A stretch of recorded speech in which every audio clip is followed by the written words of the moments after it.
Yo mga idol, kamusta? Sports Talk PH nga pala.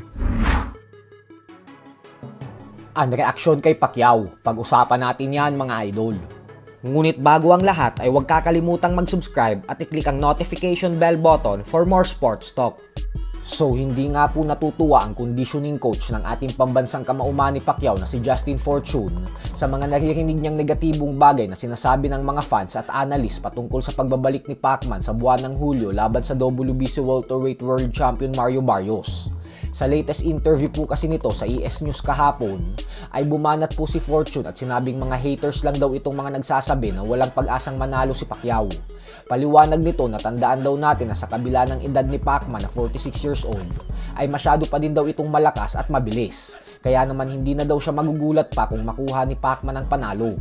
Bukod dyan ay ang pagkakaiba daw kasi ni Pacquiao sa ibang mga boksingero ay kahit may matandang edad na ito ay hindi naman daw ito nagpapabaya sa kanyang sarili. Nananatili pa din umano itong aktibo at pinangangalagaan ang kanyang katawan. Kaya naman hindi niya daw masisisi si Pacquiao kung bakit kumpiyansa ito na kaya niya pa din pataubin ang mas batang kampyon na katulad kay Barrios.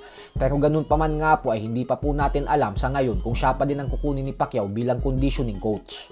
Sa kabilang banda naman mga idol ay naglabas naman nga po ng reaksyon ang mga dating world champions na sila Chris Algieri, Timothy Bradley, Amir Khan, Mikey Garcia at Ricky Hatton patungkol sa pagbabalik ni Pacquiao sa sports ng boxing. Ayon po kay Algieri ay maganda daw lagi ang pinapakitang performance ni Pacquiao sa matatangkad na fighters at walang footwork na kagaya kay Barrios. Subalit ang hindi niya daw alam sa ngayon ay kung may natitira pa daw bang gasolina kay Pacman para lumaban ng buong 12 rounds. Bukod dyan ay hindi niya din daw gusto yung ginawa ng WBC na direktang binigyan ng world title fight si Pacquiao at nilaktawan nito ang mga welterweight contenders. Habang si Timothy Bradley naman ay sinabing minsan daw ay kailangan munang makaranas ng isang matinding pambubugbog ng mga legendary fighters bago ito matauhan na matanda na talaga sila at kailangan na nilang magretiro sa pagboboxing. Baka daw hindi pa sapat yung sinapit ni Pacquiao kay Yordenis Ugas kaya gusto pa nitong lumaban.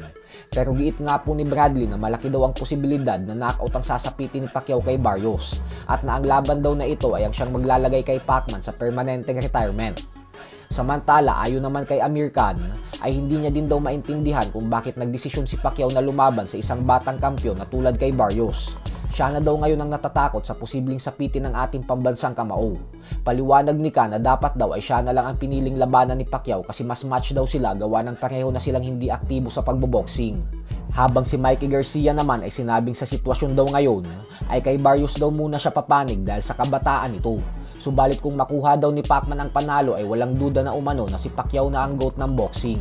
Habang si Ricky Hatton naman ay sinabing ayaw niya daw makitang masaktan at magtamo ng seryosong injury si Pacman at malaki daw ang posibilidad na mangyari ito nang dahil sa paglaban niya kay Barrios. So hanggang dito na lang po muna tayo mga idol.